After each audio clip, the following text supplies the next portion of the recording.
यह कहानी चीन के किसी शांत और सुनसान पहाड़ी इलाके की सड़क से शुरू होती है। एक औरत की कार खराब हो गई है और वह उसी कार के पास खड़ी है। वह चारों तरफ देखती है, उम्मीद करती है कि कोई व्यक्ति रुकेगा और उसकी मदद करेगा। कुछ देर बाद एक ट्रक आता है और ट्रक चलाने वाला आदमी उसे देखकर ट्रक की रफ्तार कम कर देता है। ट्रक ड्राइवर उसे अपनी गाड़ी में बैठने का ऑफर देता है, पर औरत को उस पर भरोसा नहीं होता और वह असहज महसूस करती है। महिला को लगता है कि ट्रक वाला आदमी बुरा इंसान हो सकता है, इसलिए वह नम्रता से नहीं कह देती है और उसे आगे जाने देती है। कुछ समय बाद एक दूसरी गाड़ी वहां आती है। यह दूसरी कार बहुत साफ सुथरी है और छोटा वाहन है। इसे चलाने वाला आदमी बहुत अच्छे और सभ्य स्वभाव का लग रहा था। वह आदमी रुककर और मदद की पेशकश करता है। इस बार महिला को आदमी भरोसेमंद लगता है, इसलिए वह सुरक्षित महसूस करती है और तुरंत उसकी कार में बैठ जाती है। शुरू में सब कुछ सामान्य और ठीक ठाक लगता है। वह आदमी शांत रहकर गाड़ी चलाता है और दोनों ज्यादा बातचीत नहीं करते हैं। लेकिन कुछ समय बाद महिला को कुछ अजीब सा दिखाई देता है। वह नीचे झांक कर देखती है और बहुत डरावनी चीज देखती है। गाड़ी के फर्श पर एक इंसान का हाथ पड़ा हुआ है जो बहुत ज्यादा जख्मी है। यह देखकर महिला के चेहरे की मुस्कान गायब हो जाती है और वह बहुत घबराने लगती है। उसके कुछ बोलने या कुछ करने से पहले ही वह आदमी कार को अचानक सड़क के किनारे रोक देता है। वह बिना कुछ बोले अपनी सीट के पीछे हाथ बढ़ाता है, एक लोहे का रिंच निकालता है और महिला की तरफ मुड़कर देखता है। फिर अचानक बिना किसी चेतावनी के वह उस महिला पर बार बार रिंच से वार करता है, जिससे महिला कार के अंदर ही मर जाती है। कुछ दिन बाद उसी सड़क पर एक बस दोपहर के समय चल रही होती है। बस में एक आदमी है जिसका नाम वोंग है और वह आगे की सीट पर बैठा है। वोंग बस चलाने वाले टोनी नाम के ड्राइवर से बातें करने लगता है। वोंग उसे बताता है कि कुछ दिन पहले इसी सड़क पर एक डरावनी घटना हुई थी। वोंग बताता है कि एक औरत यहाँ गायब हो गई थी और तब से उसका कुछ भी पता नहीं चला। वोंग बोल ही रहा होता है कि तभी रेडियो पर एक न्यूज आने लगती है। रेडियो पर बताया जाता है कि पास की मुख्य सड़क पर एक बड़ा एक्सीडेंट हुआ है जो यहाँ से बहुत दूर नहीं है। उस हादसे की वजह से आसपास की सभी सड़कें बंद हो गई हैं और कई घंटों तक ट्रैफिक जाम रहेगा। यह सुनकर बस में बैठा एक दूसरा यात्री ली नाम का आदमी बोलता है। वह परेशान होकर कहता है कि उसे समय पर अपने ऑफिस पहुंचना बहुत जरूरी है। वह देरी को लेकर परेशान और बेचैन दिखाई देता है। बस ड्राइवर टोनी कुछ देर सोचता है और कहता है कि वे ट्रैफिक से बचने के लिए कोई दूसरा रास्ता ले सकते हैं। टोनी समझाता है कि पास में एक छोटा रास्ता है जिससे वे ट्रैफिक को छोड़कर आगे चलकर मुख्य सड़क से जुड़ सकते हैं। बस जैसे जैसे उस नए रास्ते पर बढ़ती जाती है, चारों तरफ का माहौल और भी डरावना और सुनसान लगने लगता है। रास्ता बहुत पतला और अंधेरा हो जाता है। कुछ देर बाद बस एक लंबी सुरंग में पहुंचती है जहां हल्की हल्की रोशनी है। अचानक एक आदमी बस के सामने आ जाता है। टोनी ब्रेक लगाता है और बस तेज गति से रुक जाती है। सभी यात्री डर जाते हैं और हैरान हो जाते हैं कि यह क्या हुआ। शुरू में सबको डर लगता है, पर वह आदमी शांत होकर बस के पास आता है और कहता है कि वह बस में बैठना चाहता है। वह आदमी बस में बैठ जाता है और टोनी उससे कुछ पूछे बिना उसे बैठने देता है। बस में बैठे ली को अखबार पढ़ते समय कुछ अजीब सा महसूस होता है। उसे अखबार में उस आदमी की तस्वीर दिखती है जो अभी बस में बैठा था। अखबार में लिखा है कि वह आदमी एक वांटेड क्रिमिनल है। ली यह देखकर कुछ नहीं बोलता है, पर वह सावधान हो जाता है। वह धीरे से अपने बैग में से एक छोटा चाकू निकालता है ताकि जरूरत पड़ने पर खुद की रक्षा कर सके। बस में और भी यात्री हैं। 2 और औरतें साथ बैठी हैं। एक सारा है जो मॉडल बनने का सपना देखती है और दूसरी जिंग है जो गर्भवती थी और बहुत थकी हुई लग रही थी। बस के पीछे 2 जुड़वां बच्चे बैठे हैं। एक लड़का फेंग और उसकी बहन पार्क बैठे हुए हैं। फेंग को ऑटिज्म है, इसलिए वह ज्यादा बात नहीं करता, पर उसकी बहन पार्क उसकी बहुत मदद करती है और उसे शांत रखती है। 20 मिनट गुजर जाते हैं, पर बस अब भी सुरंग से बाहर नहीं निकल पाती है। टोनी को अजीब लगता है और वह बाकी सबको बताता है कि कुछ गड़बड़ है। वह कहता है कि चीन की सबसे लंबी सुरंग भी सिर्फ 11 किलोमीटर की है और उसमें भी बस 10 मिनट लगते हैं, लेकिन वे 20 मिनट से ज्यादा समय से चला रहे हैं, फिर भी बाहर नहीं निकल पा रहे हैं। सभी डर जाते हैं और तय करते हैं कि वे वापस मुड़कर लौटने की कोशिश करेंगे। टोनी बस को पलटकर दूसरी दिशा में तेज चलाता है, पर 30 मिनट बाद भी न सुरंग की शुरुआत दिखती है न अंत। वह सुरंग अंतहीन लगने लगती है, जैसे उसका कोई छोर ही नहीं आ रहा है। आखिर में टोनी बस रोक देता है। सभी यात्री डर गए हैं और समझ नहीं पा रहे कि यह किस तरह की जगह है। वे एक एक करके बस से नीचे उतरते हैं और इधर उधर देखने लगते हैं और यह पता लगाने की कोशिश करते हैं कि वे कहाँ हैं, पर चारों तरफ सिर्फ वही सुरंग दिखाई देती है जो दोनों दिशाओं में बिना अंत के जाती दिखती है। वे समझने की कोशिश कर रहे होते हैं कि क्या हुआ, तभी कुछ अजीब घटता है। जिंग को जमीन पर कुछ पड़ा दिखाई देता है। वह पास जाकर देखती है। यह उसका वही मोबाइल है जो उसने सुरंग में आते समय गिरा दिया था। यह देखकर सबके होश उड़ जाते हैं, क्योंकि इससे यह साबित होता है कि वे असल में कहीं आगे नहीं बढ़े। वे उसी जगह पर फंसे हुए हैं। लेकिन हैरानी की बात यह थी कि वे फिर से उसी जगह पहुंच गए जहां से उन्होंने शुरुआत की थी। यह देखकर सब लोग और ज्यादा डर गए। सब लोग आपस में बातें करने लगे। किसी को समझ नहीं आ रहा था कि अब क्या करना चाहिए। इसी दौरान ली आगे आता है और हालात को काबू में करने की कोशिश करता है। वह सबको कहता है कि वे शांत रहें और डरना बंद करें।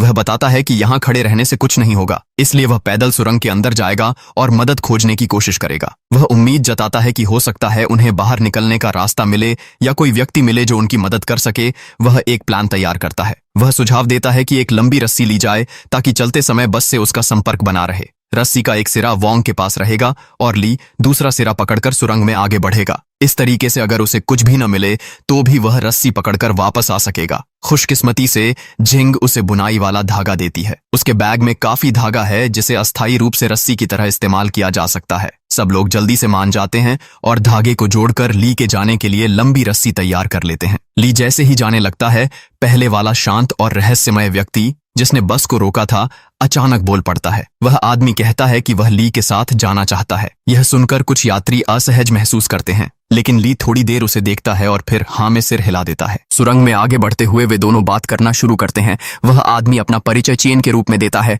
ली भी अपने बारे में थोड़ा बताता है, लेकिन फिर भी सावधान रहता है। दूसरी तरफ चियन अपने बारे में ज्यादा नहीं बताता है, न नौकरी का न परिवार का, जिससे ली को उस पर शक होता है। फिर भी वे चलते रहते हैं, उम्मीद करते हैं कि कुछ ऐसा मिलेगा जिससे पता चले कि आखिर हो क्या रहा है। कुछ देर बाद सुरंग के अंदर घना कोहरा छाने लगता है, जिससे आगे देखना मुश्किल हो जाता है। इस बीच बस के पास बैठे लोग देखते हैं कि धुंध में से दो परछाइयां उनकी ओर आ रही हैं। जब वे करीब आते हैं तो सब राहत महसूस करते हैं। वो दोनों ली और चियन हैं। अजीब बात यह है कि दोनों फिर से वहीं लौट आए हैं जहां से निकले थे। यह देखकर सब और ज्यादा उलझन में पड़ जाते हैं, क्योंकि सुरंग तो सीधी है, फिर वे वापस कैसे आ गए? सुरंग में कोई मोड़ या घुमाव नहीं है, कम से कम देखने में तो नहीं। हालात और भी डरावने और रहस्यमय हो जाते हैं। वोंग अभी तक वही धागा पकड़े है जो ली ने उससे बांधा था। जब ली और चियन लौटते हैं तो वोंग को धागा खींचता हुआ महसूस होता है, जबकि ली तो उसके पास ही खड़ा है। अब धागा उलटी दिशा से खींच रहा है, जैसे कोई और चीज सुरंग के अंदर से उसे खींच रही हो। अब सबको समझ आता है कि यह सुरंग साधारण नहीं है। ऐसा लगता है कि सुरंग एक चक्र में फंसाती है। कोई चाहे जितना चले, आखिर में वहीं लौट आता है। यह समझकर ली फिर से सबका नेतृत्व अपने हाथ में लेता है। वह कहता है कि अब उन्हें इसे गंभीरता से लेना चाहिए, क्योंकि पता नहीं वे कितने समय तक यहाँ फंसे रहेंगे। वह कहता है कि सब लोग खाना पानी एक जगह इकट्ठा करें और धीरे धीरे इस्तेमाल करें ताकि जल्दी खत्म न हो। सामान बांटने के बाद ली, वोंग, टोनी और चियन फिर से सुरंग में जाने का फैसला करते हैं। यह देखने की कोई रास्ता या सुराग मिलता है या नहीं, उधर जिंग, सारा और पार्क बस में रुककर आराम करती हैं। फेंग अपनी बहन के पास बैठा रहता है। करीब आधे घंटे बाद फिर से कोई अजीब घटना होती है। जिंग नींद से उठती है और जो देखती है उससे डर जाती है। बस के अंदर हर जगह मोटी धूल जमा थी, जैसे वह कई सालों से इस्तेमाल ही नहीं हुई हो। घबराकर वह सबको उठाती है और कहती है कि बस से बाहर निकलो। सब बाहर दौड़कर आते हैं और देखते हैं कि धूल सिर्फ बस में नहीं बल्कि बाहर भी फैली हुई है। जमीन, बस और दीवारें पुरानी और जर्जर लग रही थीं। ऐसा लग रहा था जैसे सालों बीत गए हों, जबकि वे तो बस थोड़ी देर सोए थे। तभी पुरुषों का समूह लौटता है और देखकर हैरान हो जाता है कि बस की हालत बहुत बिगड़ चुकी है। बस जो थोड़ी देर पहले बिल्कुल ठीक थी, अब बहुत पुरानी लग रही थी। टोनी जल्दी से अपना खाना चेक करने जाता है। जब वह कंटेनर खोलता है तो देखता है कि सारा खाना सड़ चुका है। सबको अब समझ आता है कि सुरंग में समय बहुत तेज चलता है और यह जगह गोल गोल घूमती रहती है। वोंग अंदाजा लगाता है कि सुरंग का 1 घंटा बाहर की दुनिया के 7 दिनों जितना है। फिर उन्हें बस के पास जमीन पर एक नक्शा मिलता है जो पहले नहीं था और किसी ने उसे वहां आते हुए नहीं देखा। नक्शे में सुरंग के अंदर कई रास्ते और कमरे बने दिखते हैं। यह देखकर लगता है कि कोई जानबूझकर उन्हें कोई फंसाया हुआ है और अब उनके साथ खेल खेल रहा है। ली, जो पहले समूह का नेतृत्व कर रहा था, वह नक्शा उठाता है और उसे बस के अंदर एक सपाट सतह पर बिछा देता है। वह नक्शे को बहुत ध्यान से देखता है ताकि कोई रास्ता या इशारा मिल सके जिससे वे यहाँ से बाहर निकल सकें। तभी अचानक बस की लाइटें झिलमिलाने लगती हैं और कुछ पल के लिए पूरी तरह बंद हो जाती हैं। जब लाइट दोबारा आती है तो सब इधर उधर देखते हैं, लेकिन ली गायब होता है। जहां ली बैठा था वहां से खून की एक लंबी लकीर आगे की ओर जा रही थी। सब लोग डरते हुए लेकिन ध्यान से उस खून के निशान के पीछे पीछे चलते हैं। चियन अब आगे आता है और लीड करने की जिम्मेदारी लेता है। चियन सुरंग के अंदर और आगे बढ़ते हैं और एक ऐसी दीवार तक पहुंचते हैं जो बाकी दीवारों से थोड़ी अलग लग रही थी। वह दीवार अंदर से खाली सी लग रही थी, यानी मजबूत नहीं थी। सब मिलकर वह दीवार तोड़ देते हैं और उसके पीछे एक गुप्त कमरा मिलता है। कमरे में हल्की रोशनी है और वहां बहुत डरावनी चीजें हैं। दीवार पर पोस्टर लगे हैं जिनमें लापता लोगों की तस्वीरें हैं। कमरे के एक कोने में उन्हें इंसानों के कटे हुए हाथ मिलते हैं जो धातु की ट्रे पर रखे हुए थे। वहां दीवार पर एक बड़ा सा नक्शा टंगा हुआ था। यह नक्शा सुरंग के पूरे रास्ते को दिखाता है, बहुत पेचीदा तरीके से। नक्शे के हिसाब से वहां 6 सुरंगें हैं जो एक दूसरे से गोल घेरों की तरह जुड़ी हुई हैं। चियन नक्शे को ध्यान से देखकर समझता है कि यहाँ से निकलने का एक ही तरीका है, इन सभी 6 हिस्सों से होकर गुजरना पड़ेगा। वे कमरे में कुछ और खोजते हैं तो उन्हें दीवार पर एक पुराना कैलेंडर मिलता है। उस कैलेंडर के हर पन्ने पर सिर्फ एक ही तारीख लिखी है, 15 जुलाई। हर पन्ना बस उसी तारीख का है, कोई और दिन नहीं। चियन को लगता है कि यह एक छिपा हुआ संकेत है। वह कैलेंडर हटाता है और पीछे उसे लकड़ी की एक अलग सी तख्ती दिखाई देती है। जब वे उस पर जोर डालते हैं तो वह तख्ती खुल जाती है और एक छिपा हुआ दरवाजा खुलता है। उस दरवाजे के पीछे एक अंधेरा रास्ता है जो शायद सुरंग के अगले भाग में जाता है। सब लोग खुद को संभालते हैं और एक एक करके उस रास्ते में चले जाते हैं। जैसे ही वे उस रास्ते से बाहर आते हैं, कुछ अजीब घटता है। पास में रखी टीवी अपने आप चालू हो जाती है, जिस पर पहले किसी ने ध्यान नहीं दिया था। टीवी पर एक वीडियो चलने लगता है। वीडियो में एक औरत दिखाई देती है जो किसी पत्थर की गुफा में कैद है। वह औरत बहुत डरी और थकी लगती है। किसी को नहीं पता वह कौन है या कितने समय से वहां है। अब सभी उस गुप्त रास्ते से दूसरी सुरंग में चले जाते हैं। वे देखकर हैरान रह जाते हैं कि बस फिर से वहीं खड़ी है जहां पहले थी। पहले तो वे भ्रमित हो जाते हैं और सोचते हैं कि शायद वे किसी तरह वापस शुरुआत वाली जगह पर पहुंच गए हैं, लेकिन ध्यान से देखने पर पता चलता है कि जगह दिखने में तो वही है, पर असल में कुछ बदली हुई है। माहौल अलग है और कुछ चीजें बदली हुई हैं। अब उन्हें समझ आता है कि वे शायद किसी और समय के हिस्से में पहुंच गए हैं। यह न पुराना समय है न आने वाला, बल्कि उसी जगह का एक और रूप है। जब वे बस के पास जाते हैं तो देखते हैं कि बस पर अब लोहे के कांटेदार तार लिपटे हुए हैं। थोड़ा ढूंढने पर उन्हें सीट के पीछे नूडल्स का एक बॉक्स मिलता है। खाना देखकर सब खुश होते हैं, लेकिन माहौल तुरंत बदल जाता है। टोनी का बर्ताव बदल जाता है। वह गुस्सैल और सनकी लगने लगता है। सीटों के नीचे देखते हुए उसे एक बंदूक मिल जाती है। टोनी अब बंदूक सब पर तान देता है और कहता है, सारा खाना उसे दे दो। वह कहता है कि अब से वही खाना बांटेगा। डर के कारण सब उसकी बात मान लेते हैं। बाद में सारा टोनी के पास अकेले जाती है। वह एक नूडल पैकेट के बदले में अपनी इज्जत उसे सौंप देती है। टोनी तुरंत मान जाता है और दोनों बस के पीछे चले जाते हैं। जब वे व्यस्त होते हैं, वोंग को एक मौका दिखता है। वह धीरे से बस में घुसकर नूडल्स का एक पैकेट चुराने लगता है, लेकिन टोनी को आवाज सुनाई देती है और वह उसे पकड़ लेता है। गुस्से में टोनी वोंग को पीटना शुरू कर देता है। वोंग बचने की कोशिश करता है लेकिन असफल रहता है। जब लगता है कि वोंग मर जाएगा, कोई पीछे से टोनी को धक्का देता है। टोनी गिरकर मर जाता है। बाकी लोग शोर सुनकर अंदर आते हैं और टोनी को मरा हुआ देखते हैं। सब हैरान हैं, पर वोंग बहुत शांत है। वह वही नूडल पैकेट खोजने लगता है जो पहले उससे गिर गया था। बस के नीचे देखते देखते उसे एक गोल ढक्कन दिखता है। वह सबको बुलाकर बस को थोड़ा हटाता है ताकि रास्ता खुले। सब बारी बारी से नीचे उतरते हैं, उम्मीद में कि वहां कुछ अच्छा या सुरक्षित मिलेगा। नीचे पहुंचने पर उन्हें फिर एक और रहस्यमय कमरा मिलता है। यह कमरा भी पहले वाले की तरह डरावनी चीजों से भरा हुआ था। दीवारों पर अजीब तस्वीरें हैं और कोनों में इंसानों के शरीर के टुकड़े पड़े हैं। फिर कमरे में रखी टीवी अपने आप चालू हो जाती है। स्क्रीन पर वही औरत दिखाई देती है जो पहले वीडियो में थी।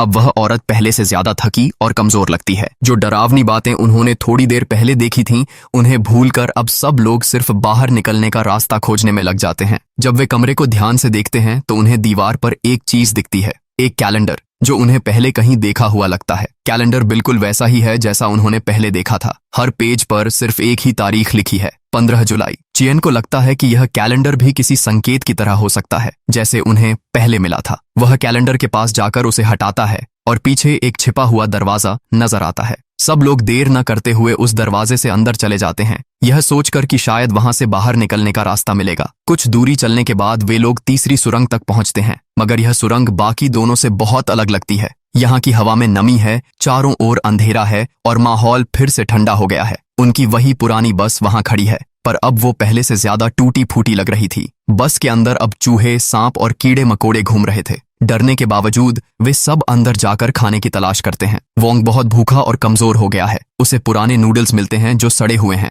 वह भूख से उन्हें खा लेता है, लेकिन तुरंत पछताने लगता है। जैसे ही खाता है उसे उल्टी होने लगती है। जिंग उसे तकलीफ में देखती है और हमदर्दी से अपनी जेब से एक बिस्किट निकालकर दे देती है। वोंग धन्यवाद भी नहीं कहता और बस बिस्किट ले लेता है। शुक्रगुजार होने की बजाय वह और गुस्सा करता है और ज्यादा बिस्किट मांगता है। जब जिंग उसे और नहीं देती तो वोंग अचानक वो बंदूक निकाल लेता है। सब लोग डर जाते हैं क्योंकि अब वह बंदूक सबकी तरफ तान देता है। वह सबको धमकाकर कहता है कि सारा बचा हुआ खाना उसे दे दो। सब डरकर अपने पास का खाना उसे दे देते हैं, मगर वोंग यही नहीं रुकता। उसका गुस्सा और बढ़ता है। उसे अब लगता है कि हर बार उन्हें रास्ता तभी मिला जब कोई मरा। पहले ली के गायब होने पर उन्हें एक दीवार के पीछे रास्ता मिला था। टोनी की मौत के बाद उन्हें एक जमीन में रास्ता मिला, तो अब उसका मानना है कि अगला रास्ता ढूंढने के लिए किसी को फिर से मरना होगा। वह बहुत हिंसक हो जाता है और सबको धमकाता है कि अगर जरूरत पड़ी तो वह किसी को गोली भी मार देगा ताकि वे बच सकें। चियन उसे शांत करने की कोशिश करता है और प्यार से समझाता है, लेकिन वोंग उसकी कोई बात नहीं सुनता। अपनी बात मनवाने के लिए वह जिंग से कहता है कि वो बंदूक उठाकर चियन के कंधे पर गोली चलाए।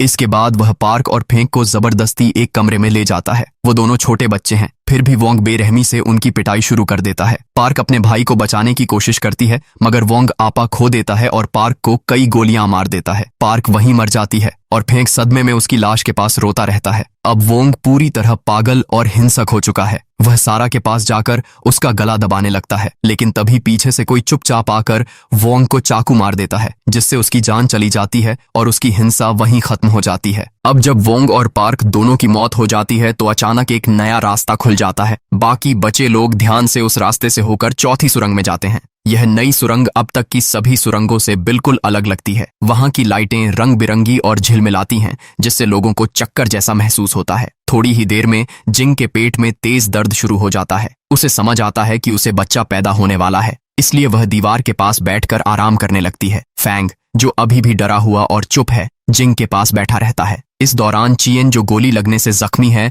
और सारा फिर से बस के पास जाने का फैसला करती हैं। पर यह सुरंग सामान्य नहीं लगती। इसमें एक अजीब, दिमाग को भ्रमित करने वाला असर है। चारों ओर के रंग, डिजाइन और आवाजें दिमाग को उलझा देती हैं। जब वे बस के अंदर जाते हैं तो सारा बंदूक निकालती है और चियन को धमकाती है। वह उससे सुरंग के बारे में पूछती है और कहती है कि वह उसे वहां से निकाल ले। थोड़ी देर में सारा को भ्रम होने लगता है। उसे लगता है कि कुछ अजीब लोग या परछाइयां उसके आसपास घूम रही हैं, जबकि असल में वहां कोई नहीं था। डर के मारे सारा बस से बाहर भाग जाती है और उल्टी दिशा में चल देती है। चलते चलते उसे जमीन पर कई लाशें पड़ी दिखाई देती हैं। उन लाशों के चेहरे इतने बिगड़े होते हैं कि पहचान में नहीं आते। लाशों के बीच में उसे एक खड़ा हुआ आईना दिखाई देता है। डर और जिज्ञासा में वह आईने के पास जाती है और अपना चेहरा देखती है। जैसे ही वह आईने में देख रही होती है, पीछे से कोई चुपचाप उसके पास आता है। वह कुछ समझ या बोल भी नहीं पाती और वह व्यक्ति उसे मार देता है। इसी दौरान चियन वापस उस जगह पहुंचता है जहां जिंग बैठी हुई थी। अब तक जिंग ने एक बेटे को जन्म दे दिया है।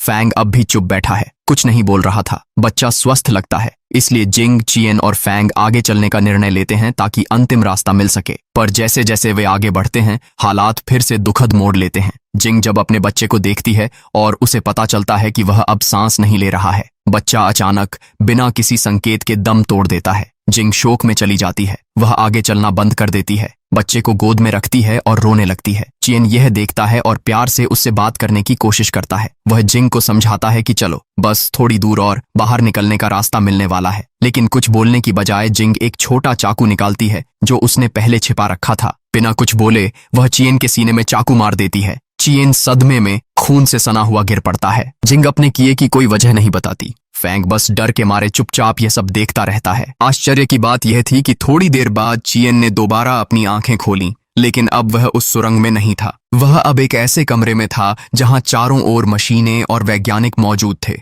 वह स्थान बहुत आधुनिक और सुरक्षित दिख रहा था, जैसे कोई उच्च तकनीक वाली प्रयोगशाला हो। उसने देखा कि उसके शरीर पर तार लगे हुए हैं और कई मॉनिटर उस पर नजर रख रहे हैं। ऐसा लग रहा था कि वह किसी मशीन द्वारा दी गई गहरी नींद से अभी अभी उठा है। अब उसे एहसास होता है कि वह किसी वैज्ञानिक प्रयोग का हिस्सा था। इसके बाद कहानी एक गुप्त सेना के ठिकाने पर जाती है, जहां बड़े अधिकारियों की बैठक चल रही है। वहां कई ऊंचे पदों के सेना अधिकारी और वैज्ञानिक मेज के चारों ओर बैठे हैं। एक वरिष्ठ जनरल सबको बताने लगता है कि असल में मामला क्या है। जनरल बताता है कि जंग जो नाम का एक खतरनाक सीरियल किलर जो काफी समय से भागा हुआ था, अब पकड़ा जा चुका है। उसे एक कार एक्सीडेंट के बाद बहुत घायल और बेहोश हालत में पाया गया। वह जिंदा तो है, लेकिन कोमा में है। न हिल सकता है, न बोल सकता है, न किसी चीज पर प्रतिक्रिया दे सकता है। जंग जो एक आम अपराधी नहीं बल्कि एक सीरियल किलर है जिसने कई महिलाओं का अपहरण और हत्या की है। लेकिन एक महिला सारा है जिसके बारे में विश्वास है कि वह अभी भी जिंदा है। सेना को संदेह है कि सारा कहीं छिपी या कैद है और उस जगह के बारे में सिर्फ जंगजो को पता है। मगर जंगजो कोमा में होने की वजह से उससे कुछ भी पूछना या जानकारी लेना असंभव है। इसलिए सेना ने एक अत्याधुनिक ब्रेन रिसर्च संस्थान के साथ मिलकर नया तरीका अपनाने का निर्णय लिया है। वे अब उसके होश में आने का इंतजार नहीं करेंगे, बल्कि सीधे उसके दिमाग के अंदर पहुंचने की कोशिश करेंगे। योजना यह है कि उसकी यादों में उतरकर उसके अवचेतन मन में जाकर सुराग निकाले जाएं। जनरल बताता है कि कल ही एक बड़े मनोचिकित्सक ने उसके दिमाग में प्रवेश करके कुछ अहम संकेत पाए हैं, और वो मनोचिकित्सक वास्तव में चियन ही था। जो भी सुरंग में देखा गया, लोग, घटनाएं, बस सब उसके दिमाग के अंदर की कल्पनाएं थीं। चियन ही उसके टूटे हुए दिमाग में घूम रहा था ताकि सारा के बारे में कोई संकेत मिल सके। एक अधिकारी ने कहा कि उन्हें चियन की मदद जारी रखनी चाहिए। पूरे मिशन में चियन ही सबसे ज्यादा चिंतित था कि उस महिला को जिंदा कैसे बचाया जाए। अब सारी उम्मीद उसी पर है कि वह उसके दिमाग की गहराई में जाकर सच्चाई ढूंढ निकालेगा। खुलासा होता है कि गुमशुदा महिला सारा असल में चियन की ही पत्नी है। यह सच्चाई बताती है कि अब तक जो हुआ वह सब असलियत नहीं बल्कि एक मानसिक यात्रा थी। सुरंग की यात्रा असल में जंग जो के दिमाग के अंदर हो रही थी। चियन ने एक वैज्ञानिक प्रयोग से उसके दिमाग में प्रवेश किया ताकि वह अपनी पत्नी सारा का ठिकाना जान सके। पिछली बार जब वह दिमाग में गया, उसे एक कैलेंडर का सुराग मिला जो शियांग नदी की ओर संकेत कर रहा था। माना जा रहा है कि सारा शायद नदी के पास किसी गुफा में फंसी हुई है, लेकिन वक्त कम है क्योंकि बारिश से नदी का पानी तेजी से बढ़ रहा है। अगर 36 घंटे में सही जगह नहीं मिली तो गुफा डूब जाएगी और सारा मर जाएगी। उसी रात जब चियन सोच रहा था कि उसने दिमाग में क्या देखा, तब जनरल उससे मिलने आता है। चियन बताता है कि जंग जो के मन में बार बार 15 जुलाई 1996 की तारीख दिखाई दे रही थी। जनरल बताता है कि उसी दिन जंग जो के पिता को अपनी पत्नी के ड्राइवर के साथ संबंधों का पता चला था, उस रात बड़ा हादसा हुआ।